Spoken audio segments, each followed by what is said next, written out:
Get together with your family, get together with your friends. If you don't put it on the calendar, it's not going to happen. You keep saying, oh yeah, we're going to do that someday. Do it tomorrow, do it next week, do it next month. Don't put those things off. I mean, that is the spice of life. Money doesn't make you happy. It might give you more choices, but really it's just about people and spending time together. One day, family is going to be everything to you.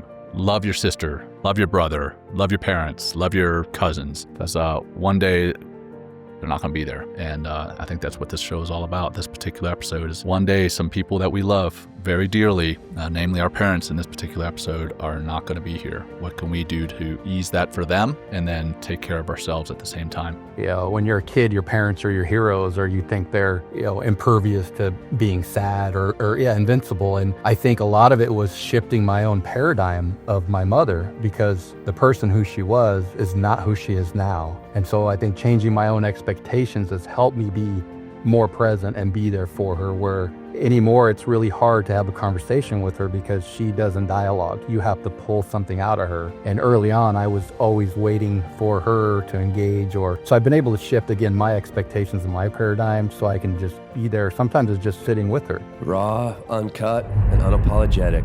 Welcome to Men Talking Mindfulness.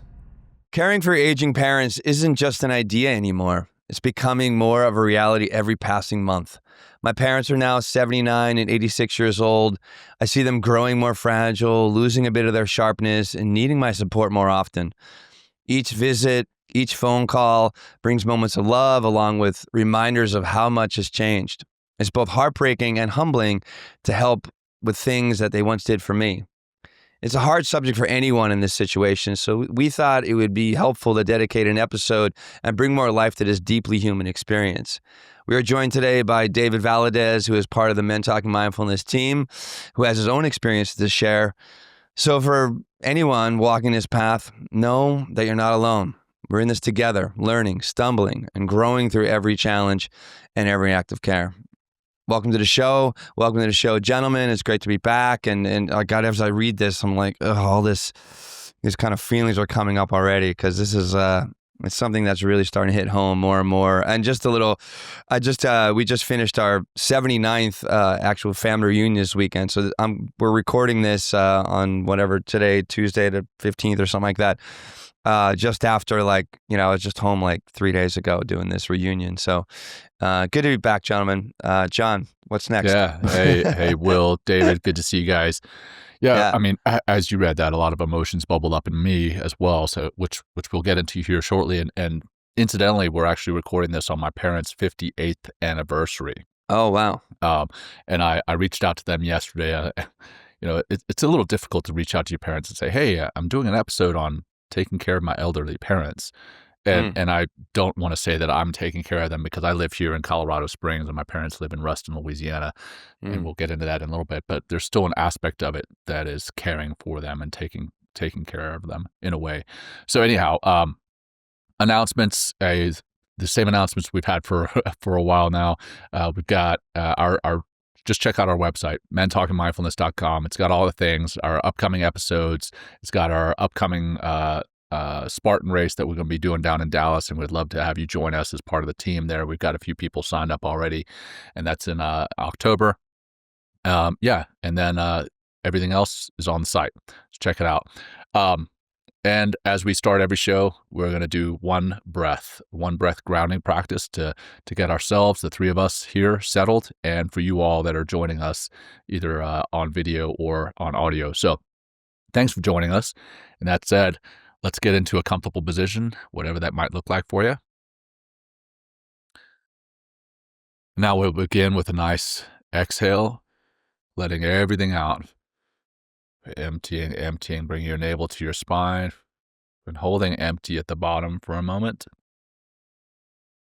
And then a nice, long, slow, deep breath in, filling all the way to the top, and holding full, and letting go.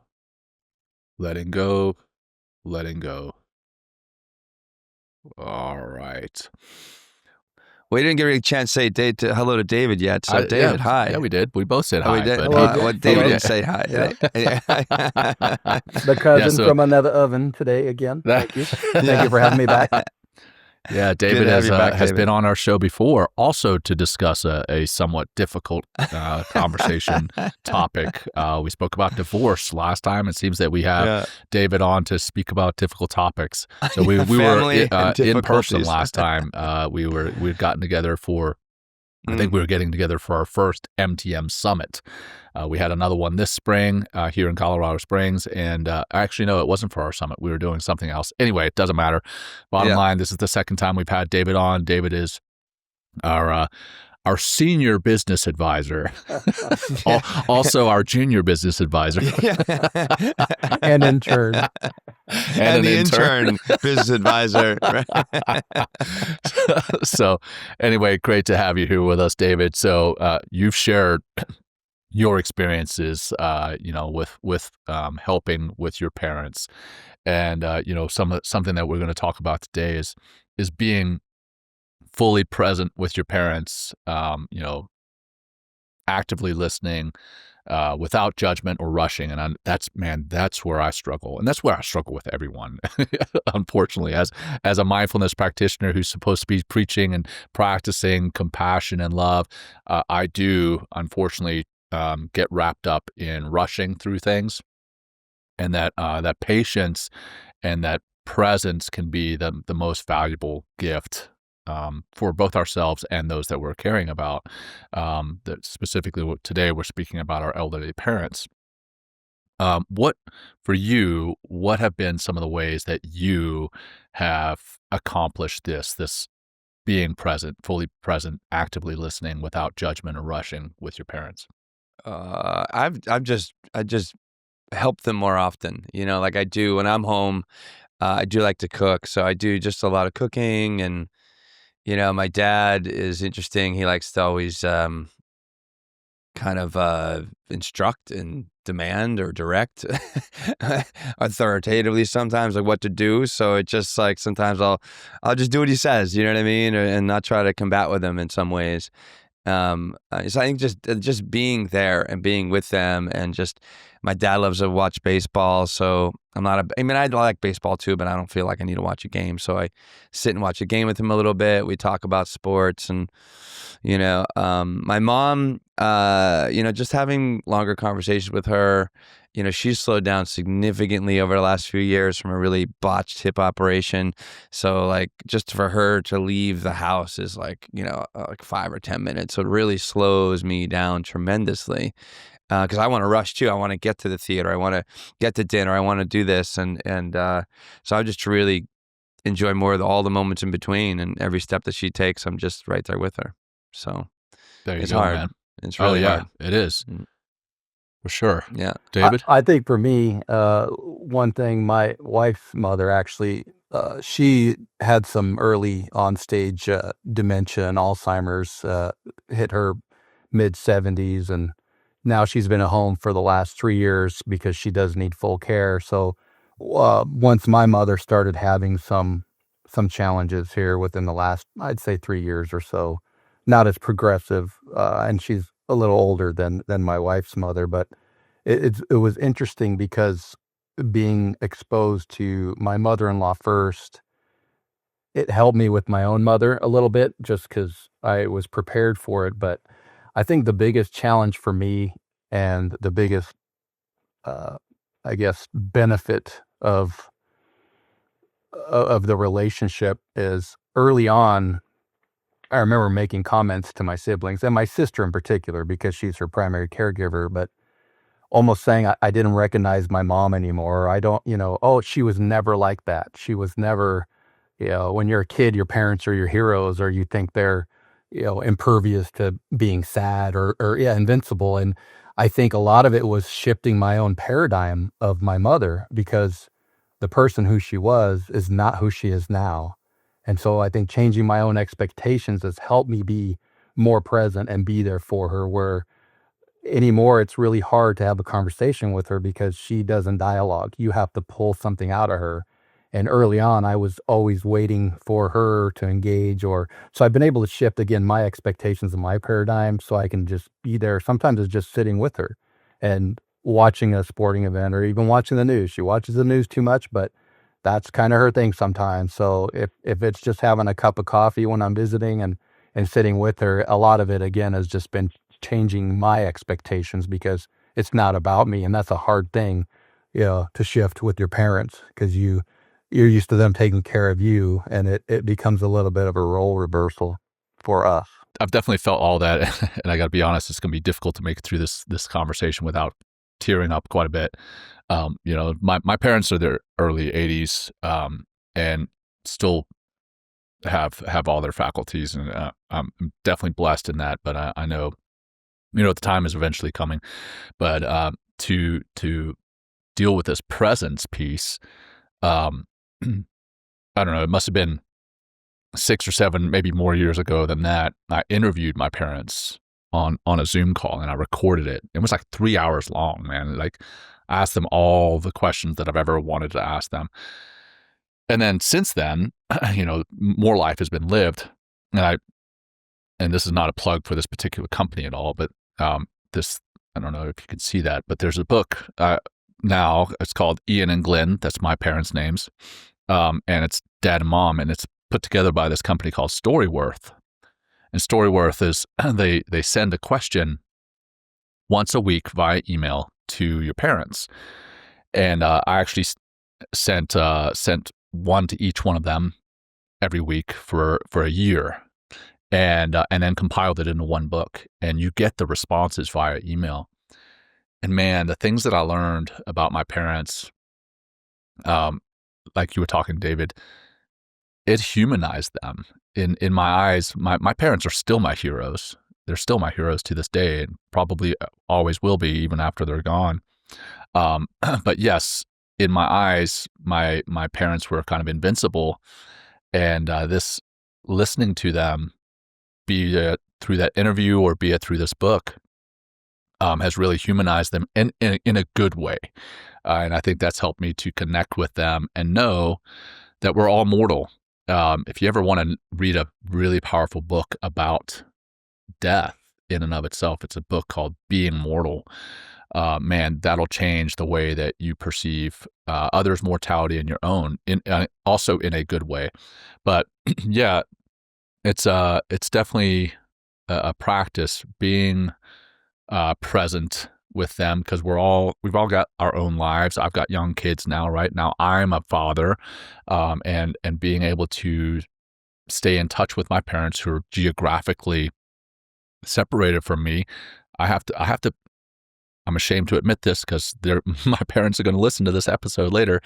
I have to put it on my to-do list. It pops up every so often. Hey, call mom and dad, because otherwise I'll get wrapped up in my own life and unfortunately kind of neglect that connection point. So, or moving on to the next thing, right? Yeah, or move on to the next thing. Absolutely. Right. One thing I'll say about listening, I think, you mentioned dementia, and we actually had Dr. Mark Gordon on talking about neurodegenerative diseases, and go back and listen to that episode for really some great information on that. And as far as like listening goes, like my mom is really suffering with like some dementia. Like, she's there and she's present and she recognizes me. We have great conversations, but like literally her memory right now is like maybe 3 minutes, 5 minutes. It's like, it's really short. Like, there's been times where, we'll move from the house to the car. We'll get in the car. She's like, where we're going? I'm like, we just talked about the shopping list 5 minutes ago, but so what I've been trying to do when I do talk to her on the phone, is not being like, oh, mom, I told you this. Like, not like, oh, hey, like, yeah, we talked about that yesterday, and just trying to like not make them feel bad or ashamed in some way that they, or just even really bring up or even the possibility of the decline, because it doesn't, I just don't want them to feel bad that they're repeating themselves. That's another way that I'm trying to stay present and try to hold space for them and let them like tell the same story again and again and laugh at it. In some ways it's like they've done their time. Like they've done a lot for me. Like your parents have, both of you, I'm sure. So it's just like, let them, have these moments together, And we're going to be there one day. Ourselves, probably in one way or another. There is a level of frustration at times. So I'll tell you, I went to Australia, and I've talked about this a little bit on the show before. Went to Australia a couple months back with my parents, and my eldest daughter And, one of the reasons I was going was to help my parents. And unfortunately, I lost my temper a few times with them, which when I took a step back, I actually sat through a therapy session about this very thing, is I was really upset with myself about that because, eventually we're all going to lose our parents. And I turned what should have been an extremely special time with them into a time of self-centeredness. um, and then I felt an anticipatory grief. Okay, like my parents are still here with us, here as far as on the planet. Yes, geographically they're separated, but at one time or another down the road they're not going to be. And that anticipatory grief is what my therapist told me that I was struggling with. That's going to be there for all of us. And then it's eventually going to turn into real grief. But that doesn't mean we have to turn the moment right now into a grieving moment. We can enjoy the here and now. And at the same time, we've got to give our parents the dignity and the respect. I mean, they've earned the respect. They've raised us, right? We got to respect them. And that's one thing I was not doing. So one thing this show, just this very episode, is I think going to help to drive home to me is respect your elders, damn it. Right. I love my parents to death, and I need to be better about, one, staying in contact with them, and then two, respecting who they are, what they've done for us, sacrifices, efforts, and then take a step back and not get frustrated, because guess what? Aging is a part of everybody's life. I'm sure my kids are going to get frustrated with me down the road. Hell, they're already getting frustrated with me. So yeah, it's just a matter of time. So it's so nice to just to be there. I think is really, I mean, phone calls and the FaceTimes and stuff are good, but like nothing, could take the place of actually physically being there. And it's really, I feel that anticipatory grief in some ways, but also it's a grief almost I like collectively, because every time I go home, they're immediately, and as I'm like getting closer to leaving, they're like, when are you coming back? And I've never heard so much urgency in that question. Oh, in some yeah. ways it's like, there's man. almost like and Glenn and my little brother is home with them now, thankfully. So it makes things a little bit easier for all of us. I have another brother that lives about an hour away. I'm in New York, about 3 hours away from them. More like 5 hours, 4 hours to kind of actually get back there to see them. But yeah. It's just, oh God. I mean, like I wrote down in my notes, I'm like, comic relief. So find a moment, to have like, laugh a little bit, because it just gets so heavy. Yeah. I don't know what that's going to look like during this podcast, but I'm just like, oh, wow. Or maybe this is me also wanting to run from it or some ways. But yeah, David. Yeah, and just one thing to chime in too for the people on the call that aren't on the call, not the show, but your Men Talking Mindfulness out there. We're talking about our parents in a positive way. I mean, I lost my dad at 16. He hasn't been around for a long time, but my mom, she went through a lot of shit to get 2 kids still in school through and whatnot. But there's a lot of people too that don't have good relationships with their parents. And, so I wanted to make sure and talk just that, we're not looking at this with rose-colored glasses and everything's all peachy. I mean, one of my wife's good friends, her mother had Alzheimer's. She had to take care of her, and she did not have a great relationship. And really, she ended up being her primary caregiver when she probably had the worst relationship of all the siblings. So above and beyond people who have good relationships with their aging parents and struggling to deal with them, the people who have bad relationships and then are stuck in that place, it's even harder for them. So, I think we want to talk about all the challenges with that, but ultimately the whole Men Talking Mindfulness angle too is to take care of yourself, and we'll get to that. But just, I want to make sure we acknowledge that there's people out there struggling even beyond us with those challenges, with those relationship challenges with their parents. Yeah, I mean, I great point, David. So thank you for that. And I will say that, one of our listeners, regular listeners, and he's also gone through our retreats. He's become friends with us. he had his father living at home with him. He has since passed away, his father did, but he had his father living at home with him. And they did not have a good relationship. As a matter of fact, they struggled, and they struggled before he was living at home with them. And then when he did come and live with them, it was that much more difficult. So, I try to empathize with that situation for sure. But then, yes, taking care of yourself, whether you're a primary caretaker for, your parents, your spouse, your children, when you become a caretaker for others, whether it's because that's just the position you're in or whether there's a sickness or aging, one of the first things to drop as far as on that priority list is yourself. And I've felt that as a dad. I felt that as a husband in the past. And I'm sure at some point or another, we've all felt that or will feel that. So yeah, great point. So thank you for that, David. All right, so let's talk about maintaining dignity and independence for our parents, right? As they age, they want to they don't want to put a burden on us, right?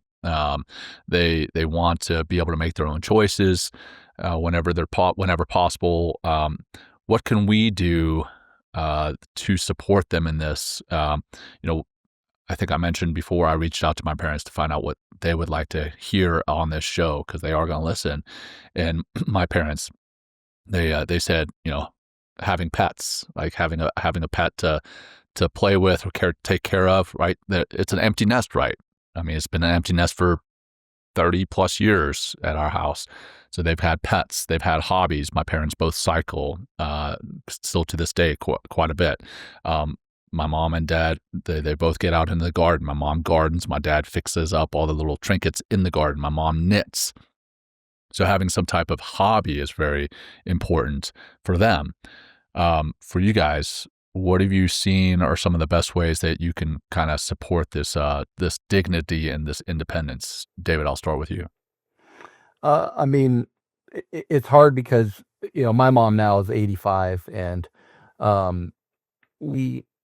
a couple of years ago, she decided that she wanted to sell her home and go into an independent living community. And so we found her a place where they did have independent living and she could progress if she needed increased care down the road. She could progress through their facility, their care facility. And, it was at the time, it seemed like a very open-eyed, very conscious decision. Unfortunately, that only lasted about 6 months. And then she didn't want to stay there. And we had to reshuffle a lot of things, readjust. It was a very trying time. It created a lot of strife within the family because the siblings didn't all agree necessarily on what was next. And I think now, after these last few events, we still anymore we all make sure we're all in agreement with whatever decision is going to be made, but we do push back a little bit more. I mean, we want to know what she wants, what our mother wants. My sister is her primary caregiver, so she gets an extra vote in the whole thing. But we all sit down with her, and if we don't feel like she's making the right decision, we don't necessarily tell her she's wrong, but we'll present why, and we just tell her, well, this is what we collectively think needs to be done, because it's hard to tell her, number one, that she's wrong, because that's not something you want to do with our aging parents at that place. But then we want to make sure the family's aligned, because then those decisions hold more weight. They're not just, oh, well, one person believes this, because just like any human, they'll try to recruit. They'll talk to one sibling, and then the other child, and try to get somebody on their side or whatever. And I think, yeah, it is a lot of allies. And so we do listen, but we push back a little more just because her condition has progressed a little bit. I mean, she can still fully function, take care of herself, do all the, the basic care needs and all that stuff. But as far as the big picture of, what is the right decision, where should she live, how much should, rent or things like that cost, collectively, we maybe make those decisions. Yeah. What about you, Will? My parents are they're pretty independent still. Like my dad, even 86, gets to the gym like a few times a week, which is great. They're still driving. There's my dad. Like I'm really impressed what in good shape my dad is. He still has his mind as well, which is good. And I don't know. He's been taking supplements like his whole life, so maybe that has a lot to do with it. And he seems to always add one more when I get by that one next time I'm home. So I mean, good for him. Kudos to him. He's not on any pharmaceuticals at all, which is great. So I mean, I mean, how do I support them? I just let them keep doing what they're doing. And one thing that I make sure I do, it's like I don't want to. I can just so quickly and easily do so many things, whether it's like making a bed or making a meal or running to the store or doing something. And I make sure like I help them to realize like, hey, well, you can do this too. You know what I mean? Like, I think you should take your energy, your time, like, and give yourself that eventual reward of like actually completing something instead of letting it be done for you. So as long as they're still capable, I think you should just let them do things that they have normally always done. So I think that's one way to share that independence with them. Yeah, I think as a son, as a daughter, wanting to give back to our parents who gave us so much, there's probably a desire to step in as often as you want or as often as you can. But I think there's much like being a parent, watching your kids struggle to do X, Y, or Z, you're like, oh, well, let me just step in and do it for you. Well, what's that doing for the kid? It's taking away a sense of independence. It's taking away a sense of pride. It's almost taking away a little bit of their dignity. Well, if we step in whenever we want to as a son or a daughter, as a child for our parents, then that's probably doing the same thing, taking away a sense of their dignity and independence. Don't step in all the time, but step in when they truly need it. Maybe ask them, maybe truly, hey, mom and dad, I want to be as helpful as I can without stepping on your toes. Where can I help? So let's talk about that very thing, like the practical support. What are some things that we can do to help with daily tasks? You mentioned, Will, that your dad's still driving. My parents are both still driving. Maybe if they're not, maybe you can offer some type of transportation. You can help them manage their medications. Really as now a primary caretaker, potentially. Like, I don't live at home, but I've got 3 of my sisters who live in my parents' hometown. There's a good chance that they're going to be helping a lot with that. So they've got to stay informed about the medical needs, right? Whatever those might be, whether it's visits or actual medicine, the legal documents, insurance. I talked to my mom, or both my parents, again via text for this show again, and I said, what are some things that you would recommend that we could help you with? And she didn't necessarily come up with things that we could help with, but things that she said that they had done as a couple. And she said that they eat well. She said they skip red meat. So my parents are pescatarians. I'm personally not a big fan of skipping red meat. I like my red meat, but staying active, right? And that doesn't necessarily mean getting out on your bikes every day like my parents do, but they also go out and walk the dog. And then my mom said, and a little red wine every day doesn't hurt either. There you go. I love that. And I think there is medical support for that, but I think also just relaxing and being like, you know what? Yeah. By God, I'm 80 X years old. I can have my glass of wine. my dad has this 3 o'clock Manhattan. There you go. There you go. Hey, there's the data. Two data points. Yeah, lots of supplements and a 3 o'clock Manhattan with the little cherry juice in it. The maraschino cherries or whatever juice is in it. I just make sure they're fed. But yeah, go for it, John. Yeah, what's the practical support that you guys feel that you can offer, and what's the best way to go about doing that? We just had, I make sure they're fed, or like at least every time I'm going home, I'm buying groceries and definitely more they eat a lot of shit food. And I'm like, oh my God. So I try to cook for them. I try to, or just get a roasted chicken for them or something like that. One thing that we did last time I was home, and that guy's funny, just before the show started, this guy texted me, we're going to get we have a 2-story house.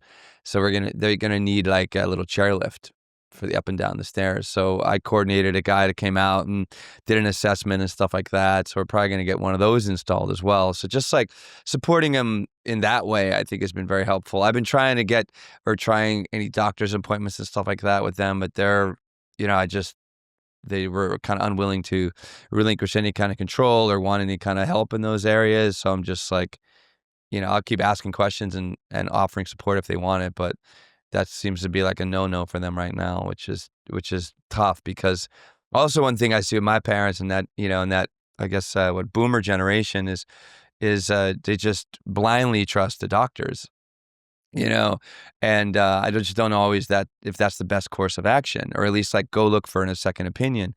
My parents are still locked in with, the same doctor that they've had for 40 years. And I'm like, I don't know if he's doing the best for you, and they don't want to hear any of that. So it's like probably, 40 years. No, they're 80 something, so he's probably 80 something as well. Yeah, he's probably 75, and now he's 350 pounds. I'm like, he doesn't look like a healthy doctor, mom and dad. So anyway, like I just offer support when I can. Lots of phone calls. I'm lucky I have two brothers that live much close. One's in the house and one's close by, yeah, God, it's a slow thing too. It's like, that's why one of the reasons I keep, I'm always calling them probably like a couple times a week, just to see what their needs are, you know what I mean? And then or how I can help them, or just to talk to them in some way, and then communicate that to my other siblings if I need to. But it's funny, I have this, hopefully I'll get these chairlifts in my parents' house within the next week and a half or something like that, which would be very helpful for them. Yeah, I mean, it is what it is, it is what it is. Just do, I look at it as like, they've done so much for me, so much for me. And and it's funny, like there was a time when we had a reunion this weekend, and it was a pretty warm day, humid day, and my mom was feeling a little flushed and a little, just warm, and she wanted to go sit in the air conditioning in the car. And it was strange. I mean, because I grew up, this reunion has been part of my whole life. And, all my cousins are there who have been part of me my whole life. So I'm used to going around playing, going in the water, horseshoes, whatever, just, having fun, eating, drinking, having a great time. And I just hung out with my mom for 25 minutes, just standing outside the car, letting her be all good. And it was just I felt like that I didn't want or need to be anywhere else. I was like, and that's when I got upset. I just wanted to just fucking hang out with my mom, because she's my mom. And nothing else mattered. Nothing else mattered. Just taking care of her and being with her. And it just, I'm not going to be able to do that someday. So it was just really nice to be part of her, be with her. And even in that moment, So yeah, it's tough. It's really tough. There we go. First tears of the episode for me. There it is, man. I'm sure those won't be the last. I'm sure those won't be the last. Right. Yeah, just to tail, or rather dovetail on what you just said, that trip to Australia, again, I went with my eldest daughter as well. And we had met my parents at Dallas-Fort Worth Airport when we went out to Australia, and now flip it, when we're coming back from Australia, we were parting from our parents at DFW. And we made it through, customs and all the other things, and then get through security on the other side. And now my daughter and I are going one way, and my parents are going the other.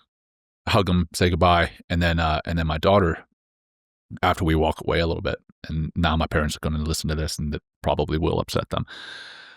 But my daughter, she said, "How do we know we're going to see Nani and Gramps again?" That's what Nani is, my mom. Gramps is clearly my dad. Yeah. And my answer was, we don't. We never know that. And that goes for any situation. It goes for any situation with anyone. Anyone, exactly. Yeah. But man, that when she asked that in that moment, because I was already upset, saying bye to my parents after such a great time, but to ask, how do we know, not when we're going to see them, how do we know if we're going to see them again? I was like, oh, wow. Heavy questions from little ones. So anyway, but sometimes those questions really make you think, and make you appreciate life, not just your parents, but just life in general. So Sorry, David. So what about you, man? Any stories to share on kind of the practical support? I mean, you've already shared some. I did, but that wasn't really practical support. It's interesting because this question makes me sad because I live in the Seattle area in Washington State. My mom's down in Texas in the San Antonio area, so I'm far away. I'm not close to my mother. My sister lives literally right next door to her, which I'm so thankful for. My sister she is a saint. I mean, everything she does for my mother, she drives her everywhere, takes her to all her appointments. As you said, she keeps track of her medications. She, makes sure she eats. She is literally, I mean, she's the powerhouse that does things that I mean, I can't even imagine. Every time I go down there, I can see the stress on my sister because it's a lot. She's taken on a lot and she wants to take it on because, it's really important to her. She's like, why would I have somebody take care of my mother when I can do it, But she also has, a full-time job, and she still has one of her son is in college, so she still has a lot of other things going on. And this is a hard question for me because I'm far away and I feel so helpless so many times. It's like, I'll be talking to my sister and I can either hear stress or I can hear her trying to figure out, okay, I've got 8 things to do today, including getting mom to an appointment. It's like, man, I wish I was down the road where I could go help and I can't. And, based on my prior response about where she's living and this, that, the other, I mean, I tell my sister all the time, I can read contracts, I can read rental agreements, I can provide some financial support. Beyond that, I'm so far away, I can't do anything daily to help. And so I really try to not only help, by calling, checking on my mom, but I also, make sure my sister's okay. And it's like, what else can I do? What can I do for you? Because she really does provide the kind of support you're talking about, and it frustrates my mother because her commentary as of late is, I'm being treated like a baby. Oh, I'm not a kid. And that's really hard because you don't want them to feel that way when they're having memory issues or I can't remember if I took my prescription or not, right? But my sister has her into a regimen where she, okay, you take your pill, you write it down. She's got a little system, a little notepad. And, unfortunately, if she's not doing that, we don't know if she's taking her medications regularly or if she's eating. To Will's point, I go down there and visit and I open her pantry and I'm looking at it going, man, we never had this stuff even in the house when we were kids. And why is she eating these foods that aren't really nutritious or as healthy as they could be, but they're just simple. When they don't have family to cook for anymore, they don't really make these big elaborate meals. It's more, I think, efficiency, and they don't want to waste either. They don't want to make something and then throw half of it away. So it's very interesting watching this dynamic, and it becomes difficult to not so much know where you can help, but to adjust your help to their needs. So it's okay. Well, let's figure out little meals. Let's figure out, like my sister, how to make sure she's taking her, her medications and if she's eating. And so she checks in on her regular. She drives her everywhere. She hasn't been driving for about, I don't know, 3 years now. And, she's still very, very self-capable, washes her own laundry, washes her own dishes, takes care of herself. No problems with any of that stuff, but it's just remembering. And so it's hard to really adjust to that. And like I said, for me, it's difficult when, both of you are getting emotional. It makes me emotional because I wish I could do more. And it's because of physical distance. And short of me packing up and moving down there, I can't really do much. And, getting my mom to move anywhere, she's 85. She's not going anywhere. She likes where she is. And she's not going to come live with any of the other siblings because now my sister has become her security blanket, her crutch. And yeah, David. So what I found interesting is you're talking about your sisters. I just talked about, or your sister that's right next door to your mom. I've talked about my 3 sisters who live in my hometown. They're there to help. Isn't it something? There's something that is said that the daughters are who are going to end up taking care of you, right? They talk about people with sons. The sons, they're going to go out and do their own thing, but the parents with daughters, their daughters are going to be there to care for you. And here it is playing out. So I wanted to just mention, like, for men, what is it that kind of plays out in that we end up, in the majority of the cases, being the ones that are away from our family. Now, I will say that my wife, she herself is away from her mom and her dad, and her brother is living there. So I guess it's a flip scenario. But have you guys seen that? What are your thoughts on that? Well, I think one thing, just to chime in real quick, regarding my mother, because with age comes incontinence issues, right?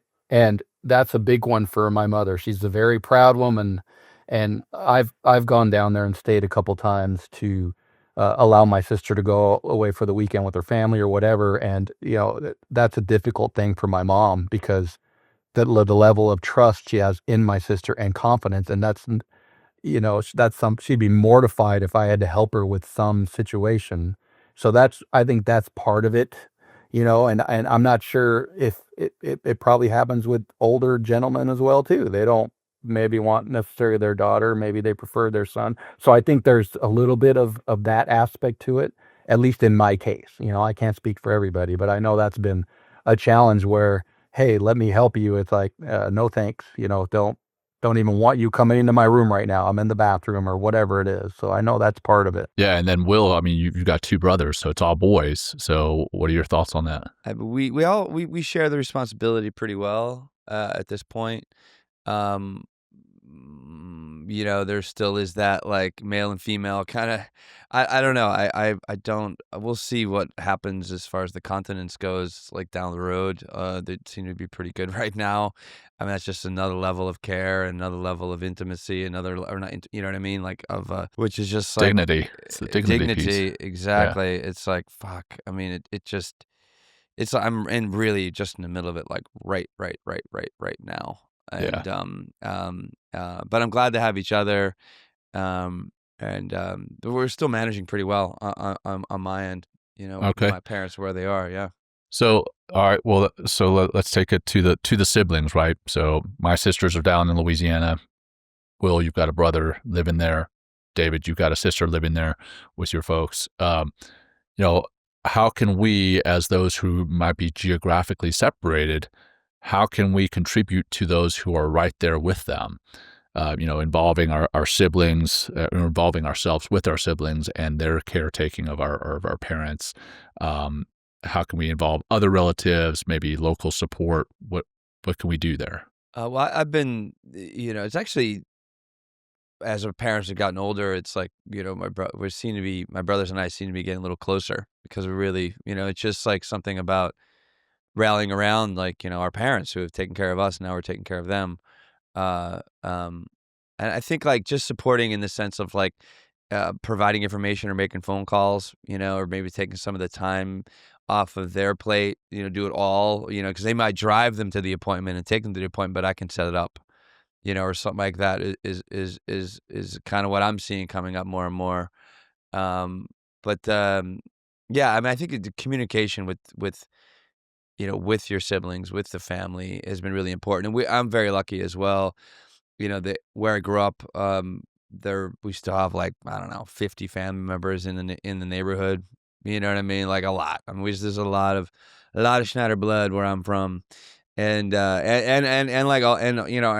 my mom's sister isn't far away, like half an hour away, which are very close, and we're always in communication. And it's just interesting. It's interesting how we just continually support each other more and more. I just find like it's just through love and through compassion and that we just find a way to make it all happen. And it's sad to see them decline, but it's also it's also very feels good to the heart to see how we're communicating now and really care for them in such a deep way. Interesting kind of side effect, I guess, if you will, is as you start getting closer to your siblings again, even if you are geographically separated, potentially. Like David, you mentioned there might be challenges with your siblings as well about, hey, the different opinion on what is needed for your parents. So yeah, I guess an interesting side effect either way. Yeah, I would agree with Will that the differing opinions was initially going to this facility that I had mentioned, but since then I agree with Will. So I also have a brother who's in Houston. He's only 3 hours away from my sister. But again, she's primary caregiver. Um, we dialogue a lot more now. I feel like we are getting closer. When your kids are close with your siblings and then you go off and you have your own lives and everybody raises their kids different, and you just realize how different you are from your siblings, and then you have to like rebuild relationships as adults. You have to like, come back together and go, oh, okay, let's try to be friends again. It's really different. But yeah, I've noticed us getting closer in the last couple years, and there's a lot more dialogue. And I think, my brother and I are both extremely conscious of what my sister's doing. And, she takes after my mom. She's very proud and wants to be that person. And it's hard to step in and say, well, let me do something now, or let me take over. I think we're getting better at saying, hey, you need to go on vacation.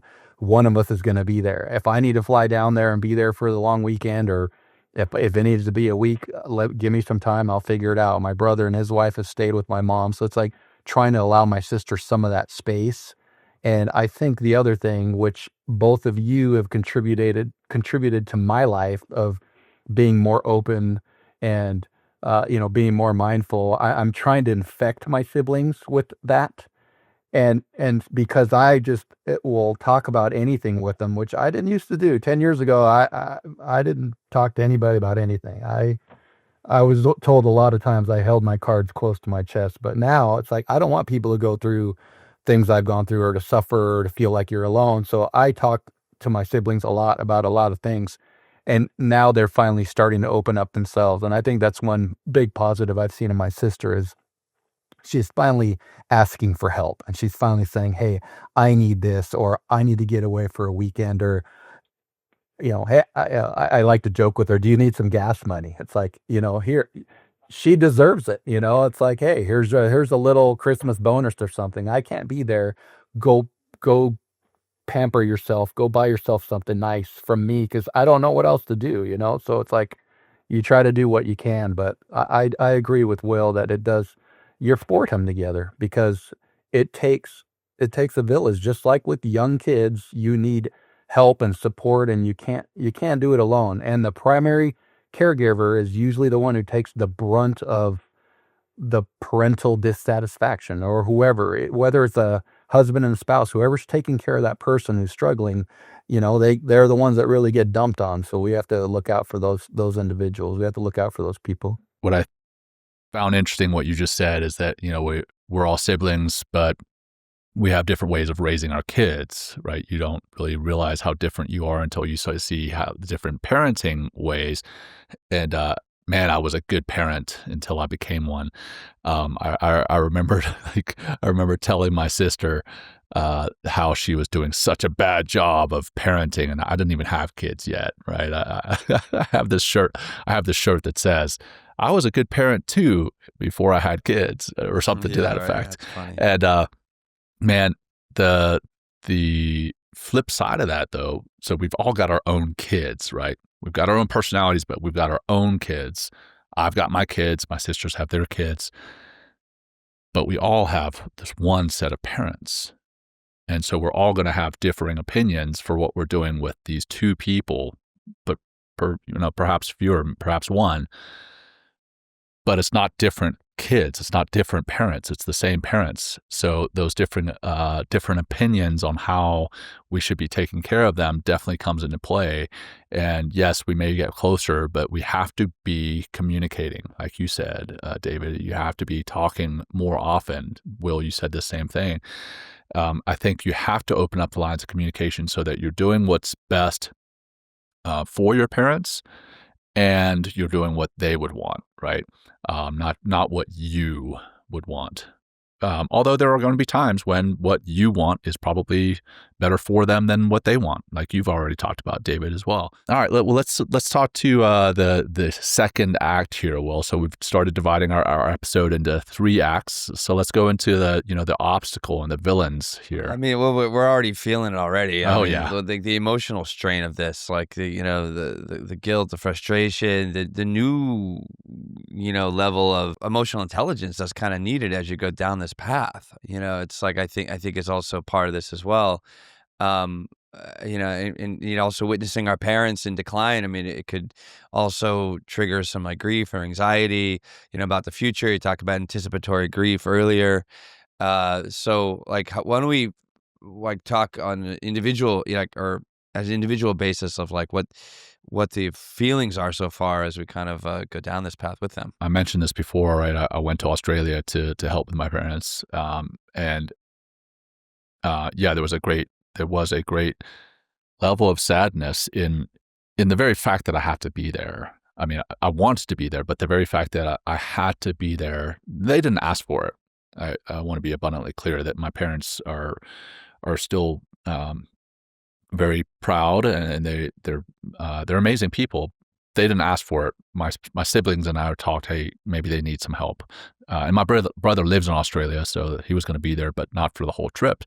So I went to Sydney and to Brisbane with them. Anyhow, the fact that I had to be there was a sadness, right? You've, like David already mentioned, you've kind of seen your parents as these invincible people, and now here they are needing your help to go up and down stairs, or needing your help to put a bag up in the overhead in the airplane, these kinds of things, which ironically, in the airport, I'm the one who fucked that up. I left my bag in security. Meanwhile, my parents were, they were still on top of things and they didn't forget anything. I'm the one who left it.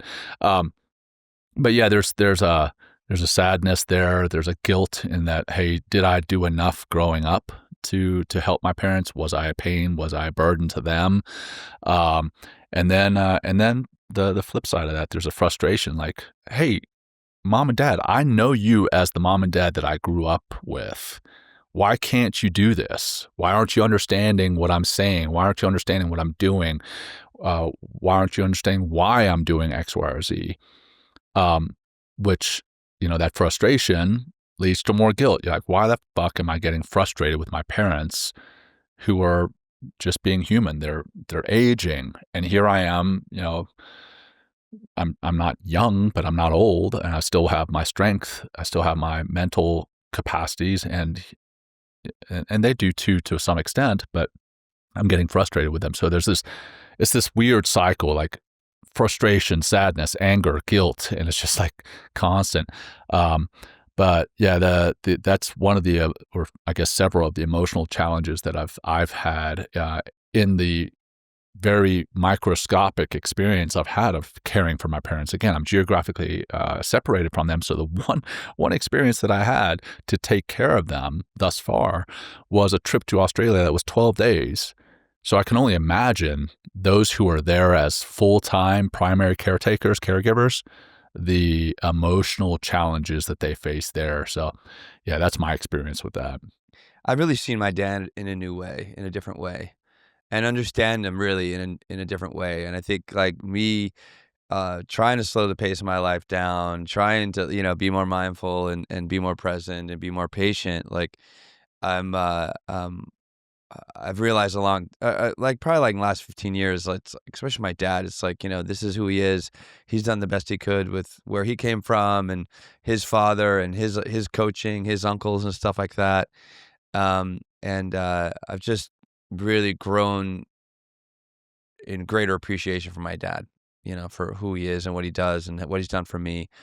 And, my dad's, he I don't know what it is. He's not very, I wouldn't say he's very high EQ. You know what I mean? He gets easily frustrated and kind of throws tantrum, it seems like, all the time. Which is just like daunting to me, and watching your father do that. But he's there and he's and he cares and he really tries to help in the way that he can help or the way that he wants to help. And it's been it's just it's my dad. I mean, it's my dad, and the older he's getting, and as the years go by and the years come to an end, I'm just working with a greater sense of patience and acceptance, and just trying to again watch the ball games with him or help him in some way. We're always the one when I'm home, like running to the store, running to for whatever, and I just go on trips with him, whatever it is. And my little brother is gonna. My dad used to golf forever. Now he can't golf anymore because his back's like a real mess. And he's going to go out a couple times a week and just do 9 holes and let my dad drive the cart and my brother go hit some golf balls. You know what I mean? So it's like, and my mom and I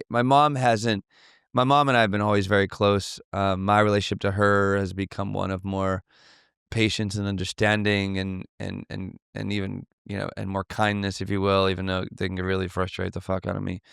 For real. Oh my God.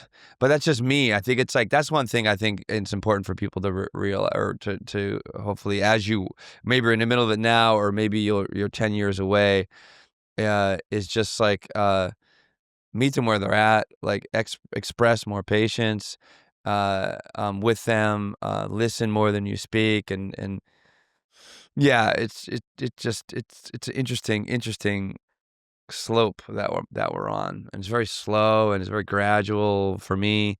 And I'm just trying to spend as much, what the quality time, I think, is what it is. Like, how can you spend more quality time with them, and based on where they are, what their needs are, and what they're able to do, whether that's physically and cognitively. I think the best way I can like explain it is it's almost like the stages of grief. It's like you're pissed off, and then you're in denial. It's just like, and I remember initially when I started seeing this in my mother, as I mentioned earlier in the conversation about almost not recognizing her. My dad died. I was 16. My sister was 13. And for me, it's like this, my mom's from Spain. She's still, she understands English like nobody's business, but she doesn't speak very well. She never got to that point. But to see someone, be left with 2 kids in school and just still make it happen, and not have either of us go off the deep end. I thought she was capable of anything. We used to, we traveled back to Spain when my cousin got married in like 1990 and got through all these airports. And now my mom, I can't even get her to travel with me. It's like, I will take you, I will escort you. And again, I remember thinking, who are you? It's like, when did you become Chicken Little? And for me to even like think that and verbalize that to my sister, now I feel like an asshole. Like, why am I saying not nice things about my mother? I love my mother. She's an amazing woman. She's a little old lady now. She's not this woman who I remember when I was a teenager, and I was an asshole. Went off the deep end. I was an angry young man. My dad died, and we had a terrible relationship, which I didn't get resolved. And I was not great. To your point, John, I was like, man, I've wronged her, more times than she's ever going to wrong me, no matter what she does in her elderly stage. It's like, so you start thinking about those things, and, you can't go change any of it, but you try to do better now. And I think one thing that Will was talking about is you have to be more present and more patient. And I think a big lesson for my wife and I, again, because her mother is a lot more advanced, it's made us open our eyes to our life and where we are in our life. We're both in our mid early 50s, and we're starting to plan for this because we don't want our kids to have to worry or struggle, and not so much just planning, but also having open conversations with them. Like, hey, look, this could happen. This may not happen. Here's what we want. Here's what we're planning for. Because so many of these conversations don't happen till later. And again, you remember getting frustrated with my mom. You don't have a will. You don't have this. You need a power of attorney. What is your death directive? What is your, how do you want to be buried? I remember when she told me she wanted to be cremated, it freaked me out. I'm like, what? And I was like, well, wait a minute. That's her body, not mine. And so I remember asking my siblings, do you guys know this? Do you? And so, yeah, I have these regrets of getting frustrated with her, or getting angry, or having all these strong emotions to what she wants or how she's living her life. And now I've gotten to a place where I can just sit there and have a cup of coffee with her. And if she asks me 2 times over how my son's doing or how the kids are doing, it's fine. I'm just going to answer her and enjoy that time, because it's fleeting. She's 85, and hopefully she has another 5 or 10 more years, but you never know. And it's like, would I rather have her be gone tomorrow, or have her ask me 10 more times about my kids and have that cup of coffee 100%, because losing my dad at 16, I wish I had that one more time to have a conversation with him. I don't want to have that same feeling with my mom. And so I've been so much more present with her and patient. And yeah, it's hard to push those feelings away because we get stuck in our own, again, it's changing our paradigm. It's what we think our parents, who they are, what they want, what they should do. And you have to get to that place to be open, to listen to them, make good decisions, but just to be able to be present and just tell them you love them. I call my mom once a week because she doesn't need me to call her every day. I call her once a week. We have a nice conversation. Sometimes it's 15 minutes, sometimes it's 5 minutes, but she always thanks me so much for calling her, at the end of the phone call. And that's all. She just wants to feel loved.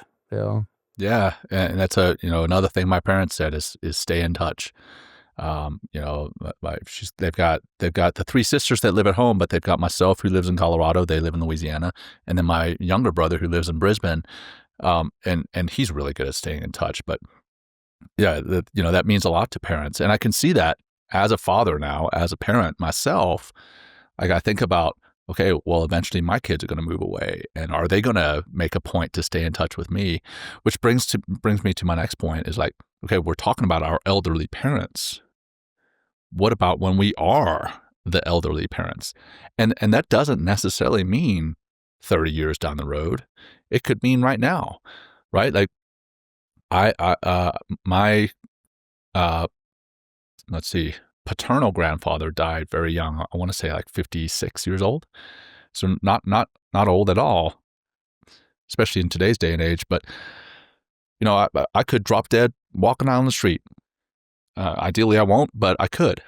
And then what am I doing for my parents? Or sorry, not my parents, my children. What am I doing to ensure that they are taken care of, right? David, you talked about a will. My mom, what did she say? She said, every parent should have a will.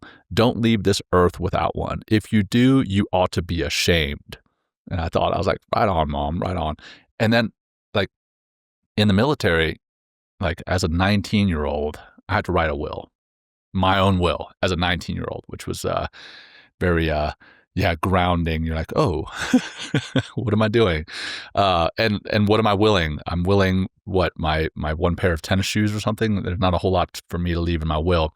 But I've had a will since I was 19 years old, but how many of us do not? How many of us think that we're invincible?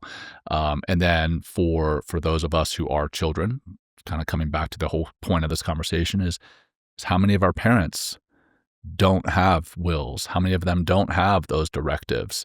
And those are conversations that we need to have, right? We need to have these open, difficult, crucial conversations, right? The financial concerns, end-of-life planning, medical directives, wills, where and how do they want to be buried, right? David, you talked about your mom wanting to be cremated. My parents did originally. Now they're getting buried, and they've got their lots picked out. They know exactly what kind of casket they're going to be in, which I tell you, when they're sending me the place that they're going to be buried, and they're like, this is what our casket, I'm like, whoa, I'm not ready for this. But it's important that we have to have those uncomfortable conversations, even if we are, not ready for it. Guess what? They have to be had.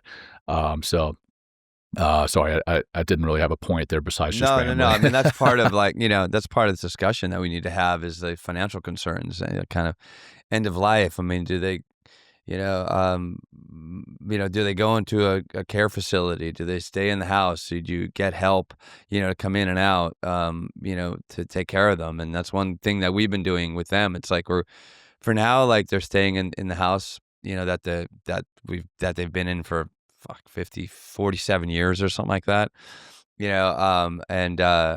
we've come up with some planning, my brothers and I. It's like, get them, we have this house person, person that comes and clean the house. And I was like, well, have her come in twice a week, or just get in the house even more often, maybe she can help do the laundry and stuff like that. So, they've been really good, my parents and my dad mainly, with their medical insurance and, wills and stuff like that. They've been really good with that. I'm not actually sure of, burial and caskets at this point. It's like just another conversation I don't want to have, but need to have, for sure. They gave my brother power of attorney because he's the oldest, for what they need to, what's coming next, and where they are right now. But anything else on that, like financial end of life, David? Anything, John? You have some notes here as well. Yeah, I've got, sorry, David, one more thing to jump on there is that we're talking about all this as responsibilities on us as children, taking care of our elderly parents. But what falls upon them for us as well, right? They have to have the will. They have to decide where they're going to be buried. What do they need to do in their last 5, 10, 15, 20 years that they're here to ensure that their parental responsibilities are continued to be filled, right? Like as a parent, you still want to take care of your children, even as you are much older.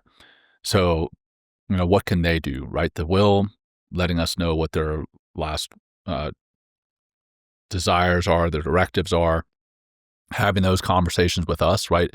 Maybe we aren't mature enough to have those conversations. Or rather, that's not correct. Not quite what I want to say. Maybe we aren't mature enough to start those conversations. Maybe it's upon them to start it with us. What kind of mess are we as children going to have to clean up, right? And then, that comes metaphorically. What messes are we going to have to clean up? Administrative, financial, but then literal as well, right? My mom, she texted me. She said, downsize, declutter your closets, clean up your house now. That's going to release or ease the burden later. Don't leave the mess for your children. I thought that was interesting that she said that, but I was like, oh, yeah, some of this does. Still, as elderly parents, if they still have their wits about them, they still have responsibilities. So just a interesting side note there. But yeah, the financial piece, the administrative piece, we have to have those open end of life planning conversations from both sides. Yeah. Good. And David, anything on that front? Yeah, no, that's it's a hard thing because I think like the prior generations, our parents' generation. Think about us. Like nobody really teaches you about money in high school. They need to have classes teaching us how to balance checkbooks and teaching us about money. It's like you kind of learn what you learn on your own. I don't know that our parents had a lot of financial training. It's like even exercising. They never exercised probably when they were younger. They smoked and drank and had a good time, But Yeah, exactly. It's like if you never had those conversations or if they don't know, it may shift, the responsibility may shift to us, right? To help them. Because I talk to a lot of friends who are going through this with their parents and it is surprising how many people don't have a will in place. But even beyond that, it's like, anymore with, somebody goes in and get put on a ventilator or whatever, have a do not resuscitate. There's so many, you lose so much control when somebody becomes debilitated, when somebody has a full blown dementia or Alzheimer's, you lose control of their estate, you lose control of their finances if you don't have these things in place. So that definitely needs to happen. But then also you've seen when someone passes away and all the kids or the family members start fighting over the estate, or I want grandma's china, or I want that jacket. If there are things that sentimental, it's okay to have those conversations with your family to say, hey, what do you want? What do I want? Okay. Hey, mom, or hey, dad, are you cool with this? Because what if they say, no, I want that to go to the grandkid, or I don't want any of you to have it because we're bad kids, or, I want it donated. Right. Some people want their estate completely donated, but they don't realize that if they don't put that in writing, it's not going to happen. People are going to fight, or they're going to get into disagreement. So I think, that's a good communication point.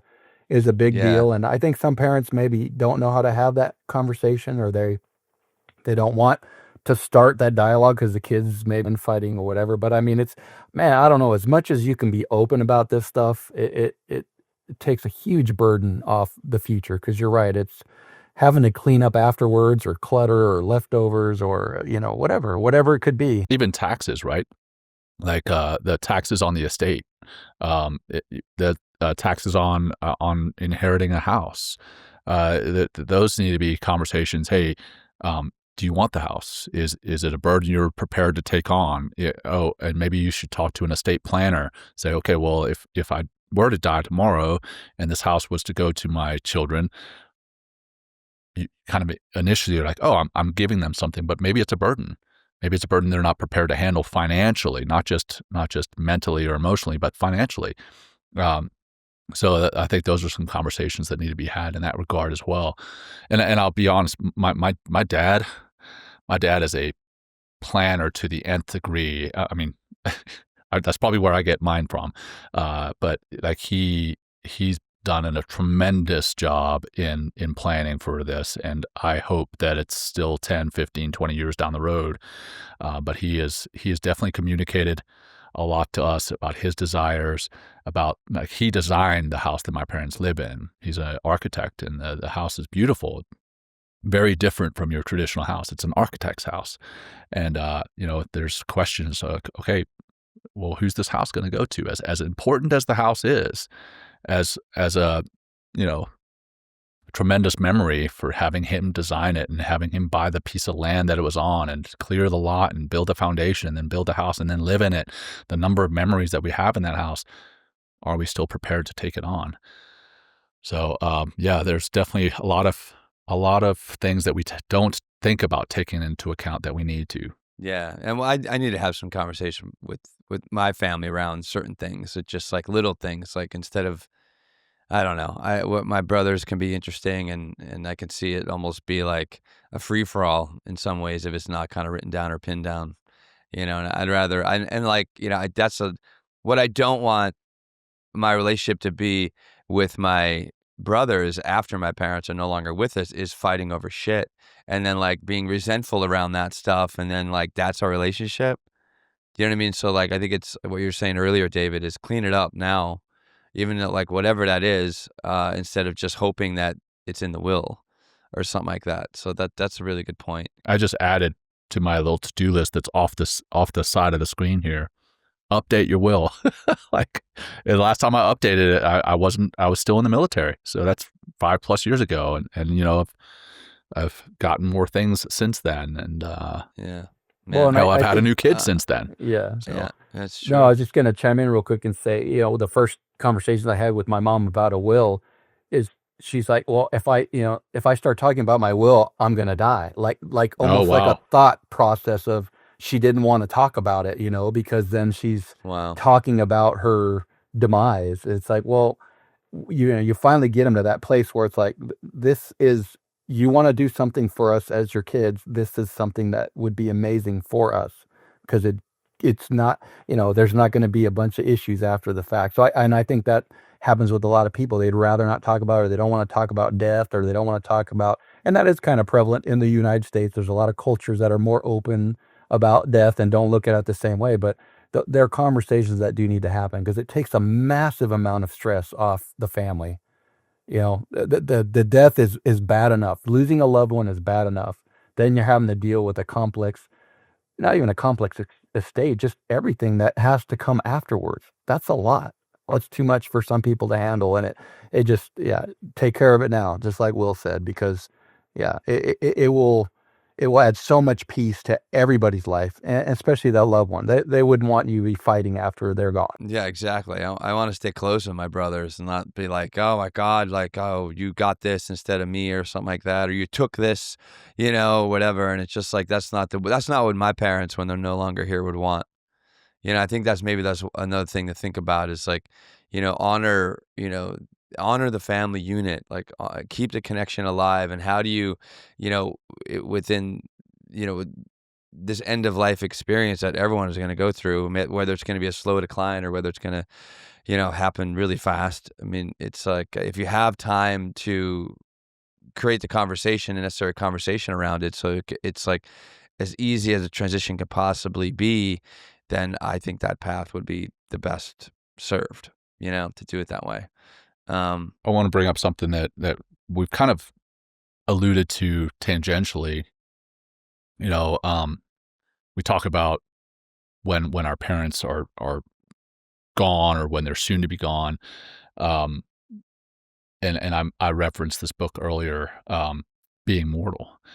And, some of the things that are covered in this book, Being Mortal, are, prioritizing prolonging life over quality of life. And I know that's something that as children, we want our parents to live as long as they can, right? We want to prolong their life because we don't want to lose them. But that could be selfish on our parts, right? It's like being a pet owner, right? Sometimes we prolong the pet's life because, hey, it's we don't want to lose the pet, but really it's harder on us to let the pet go. Well, sometimes it's harder on us to let our parents go. I don't want my parents to go, but am I prioritizing the wrong thing? Am I prioritizing the prolonging of their life over the quality of life? And I want to make sure that as a child, I'm prioritizing their quality of life over that. The other side is like in that book is we don't talk about aging. Like we talk about it like a condition, right? like oh, you call it the age virus, right? You're aging, but we all do it, right? Modern society, with medicine, with all the technological advances, we treat aging as a problem to solve. And Will and I, we've talked about what's that guy's name that's right now he's trying not to die. Brian Johnson. Yeah. Like, interesting episode, interesting individual, but aging is something that it's going to happen to all of us. Right. And aging is not a problem that needs to be solved, but it's a stage of life that needs to be supported. And that's something that we need to understand.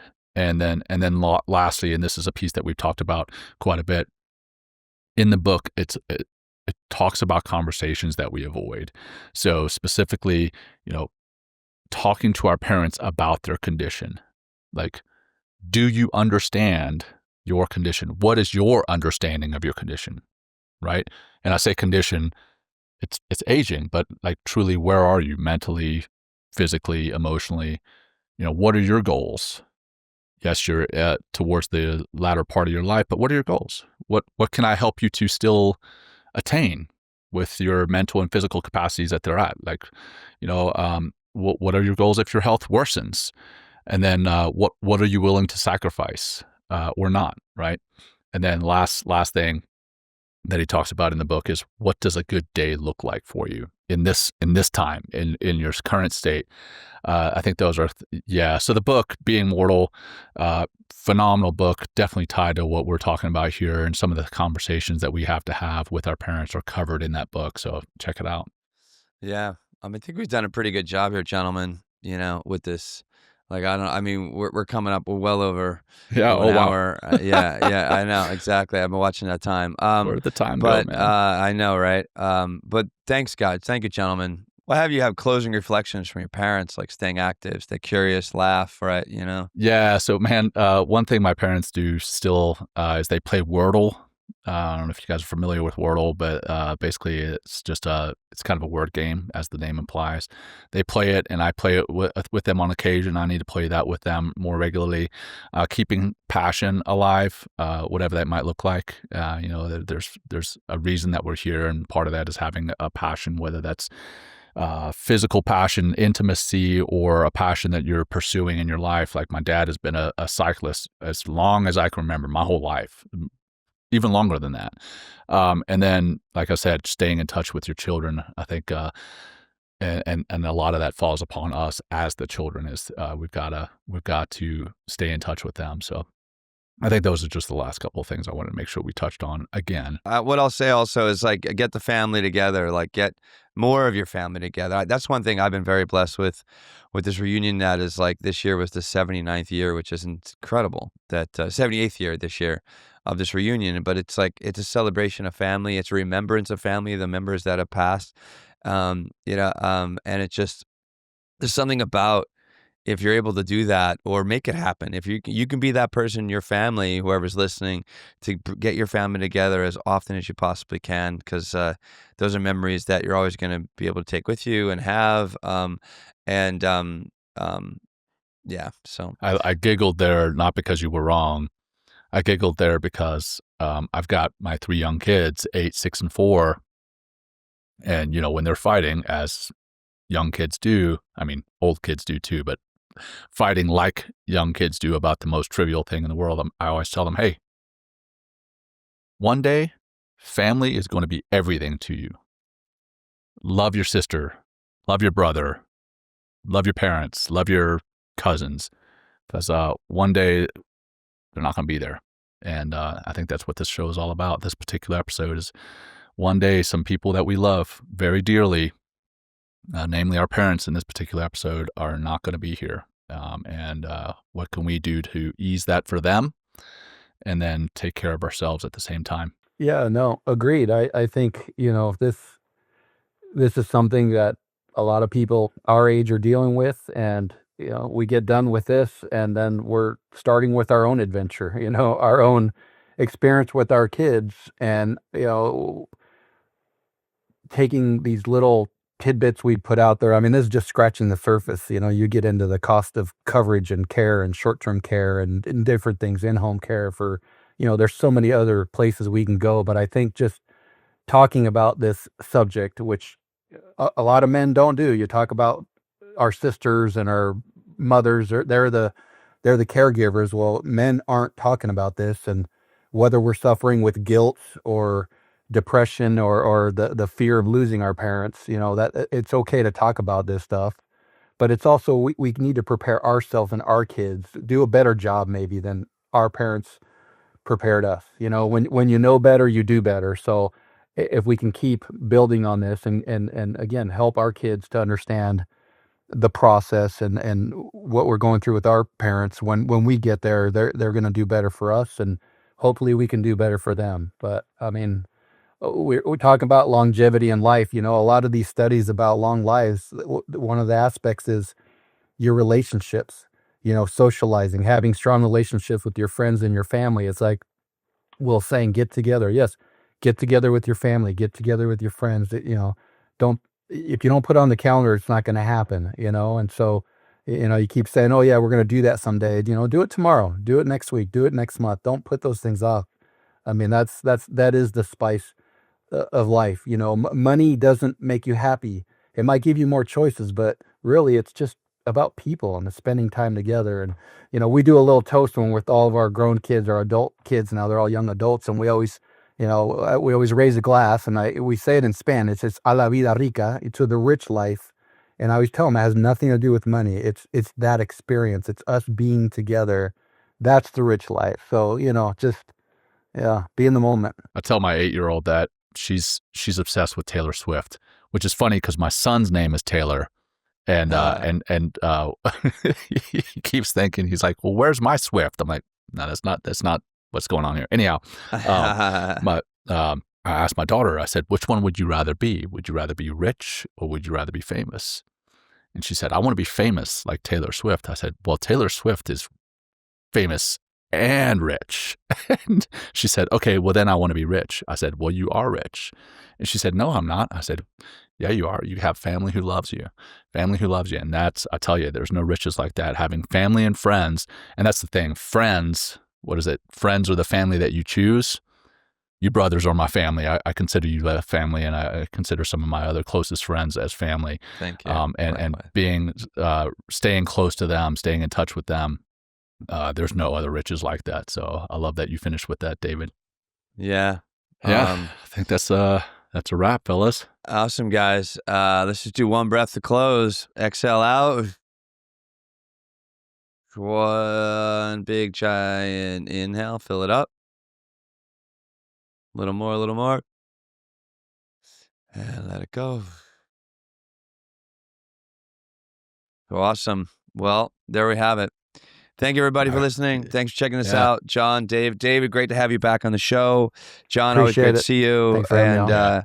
Hey, leave Thanks, some guys. comments, so subscribe, support, Men Talking Mindfulness, share it on your social. Let us know what we And can. hey, Go ahead, I Sean. think we'd all be remiss if we didn't say thanks to our moms and Yeah, dads. exactly. So yeah, thank our you family. all. Thanks for our listeners. Thanks to mom and dad for listening. Thanks to my mom and dad from me for contributing to today's episode. So love you guys. Love you, David, Will. Love you, mom and dad. Same. Love you, brother. Until next time. Yeah. Take care. Later. Thanks, everybody. Peace. Thank you. Thank you for joining us today. We hope you walk away with some new tools and insights to guide you on your life journey. New episodes are being published every week, so please join us again for some meaningful discussion. For more information, please check out mentalkingmindfulness.com.